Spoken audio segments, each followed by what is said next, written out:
We are joined by two experts who know the field, Rutgers professor Brittany Cooper and Brittany Packnett Cunningham, an activist and former member of President Obama's police task force. To Ms. Packnett Cunningham first, your thoughts on what it means for a jury to co-sign this and the point I raise about what the rest of us have left to do. Oh, goodness. I mean, where to begin, to be honest. The co-signing of the idea that this was self-defense is really by design, right? We watched the judge really set this up from the very beginning. And of course, that argument of self-defense was both to protect Kyle Rittenhouse, but it was also to give his supporters and people who think like him a lot of cover. I've been seeing today a lot of people using that cover to say, well, self-defense is not white supremacy. You're right. Self-defense on its face is not white supremacy. But traveling across state lines with an AR-15 to intimidate people is absolutely white supremacy.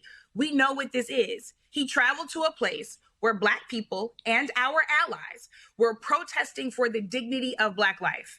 And because he took issue with that, he decided to grab an assault rifle, and now 2 people are dead and 1 is permanently disabled. Let's be clear, that's not property damage. That's death and dismemberment. Black people and anybody who knows American history in this country know what white domestic terrorism looks like. Its function is to intimidate. When Ku Klux Klanners burned crosses, it wasn't to keep warm. It was to intimidate everyone who saw the flames from miles away. When white armed men went and marched in Charlottesville, it was not a family reunion. It was to strike fear in the hearts of anybody who would not bend to their dominance. So make no mistake about what Kyle Rittenhouse was doing there. He was the aggressor. Make no mistake about what the officers who let him walk by with that AR-15 visible wanted to communicate to the rest of us. And make no mistake about what this co-signing of self-defense means. Make no mistake about what this judge was saying when he thumbed his nose at any sense of fairness or lack of bias in that courtroom.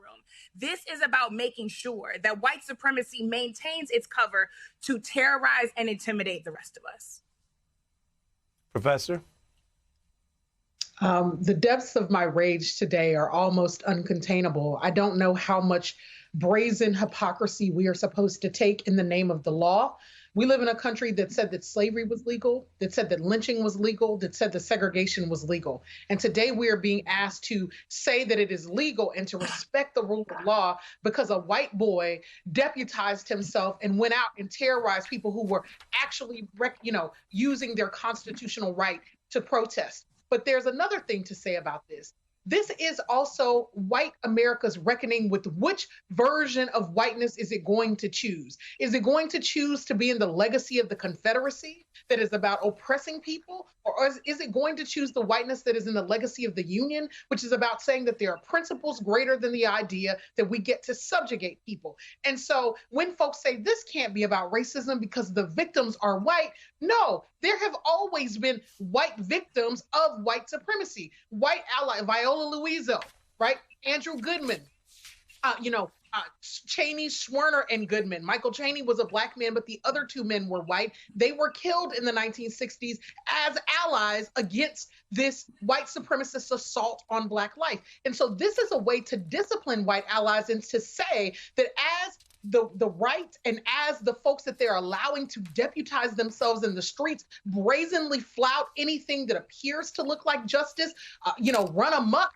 that we will kill anybody who gets in our way. And in that way, race doesn't matter. If you are on the side of Black life, on the side of people of color, on the side of a narrative of American progress and more inclusive democracy, then your life is expendable. And we should be very concerned as a country because our legal system right now is being asked in all of these cases, in the Ahmaud Arbery trial, in this trial, right, in the Ahmaud Arbery, the trial of his killers, in this case, right, in the case of Julius Jones, we are in a national reckoning and we need to pay attention to what we are being asked to decide. And today, what we were told was that white self-defense trumps everybody else's sense of safety and protection in the streets, even when white folks are the folks carrying the gun and they are under no threat at all.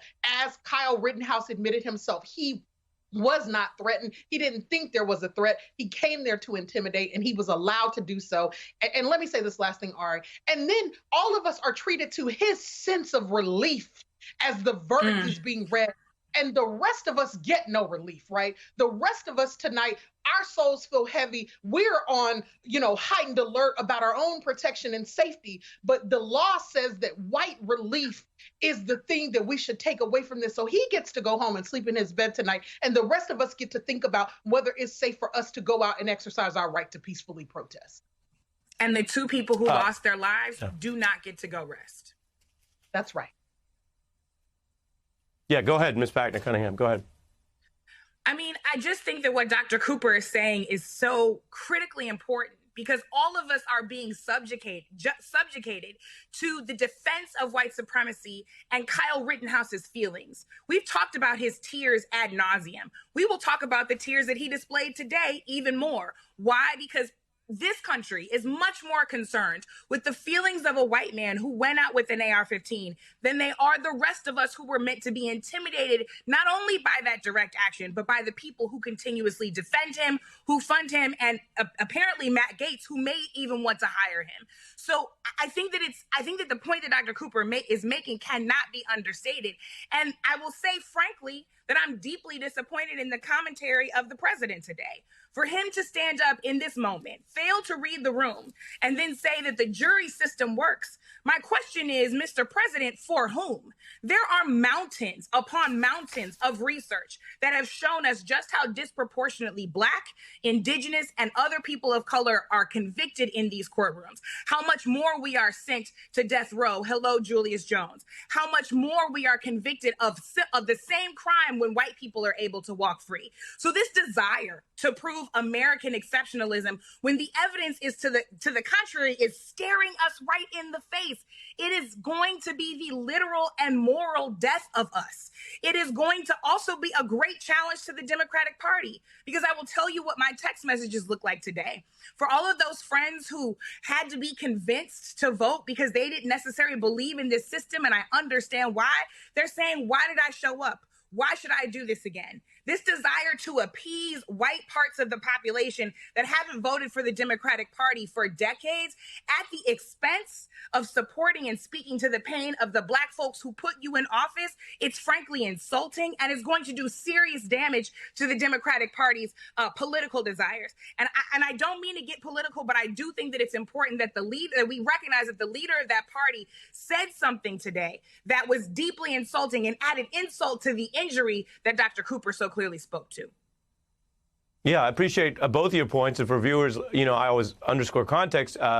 Ms. Packnett, Cunningham is speaking as someone who's also worked on the inside because you worked in the Obama-Biden administration, but you're criticizing President Biden substantively based on the values that you have and what he said. I'm going to just read off two things in the context. I mentioned the families, and the Professor Cooper talked about the history there from, Goldman being killed in the Freedom Summer, along with Black and white activists, and this pattern here. And the Huber family reacting today, saying, quote, and we can put this up, "We're heartbroken and angry that Rittenhouse was acquitted in the criminal trial for the murder of our son, Anthony Huber. There was no justice today for Anthony or for Mr. Rittenhouse's other victims, Joseph Rosenbaum and Gage Grosskreutz." And you see the face there of a young man who was exercising constitutional rights, as mentioned, who was showing up at a BLM rally. That's what he was doing. With regard to Biden, so folks know, he said, quote, "I stand by what the jury's concluded. The jury system works. We have to abide by it," while saying many are angry, and he is among them. This is an important conversation. We have two guests here that we've had on before. I appreciated you leading off our coverage tonight, Brittany and Brittany in this case. Thanks to both of you.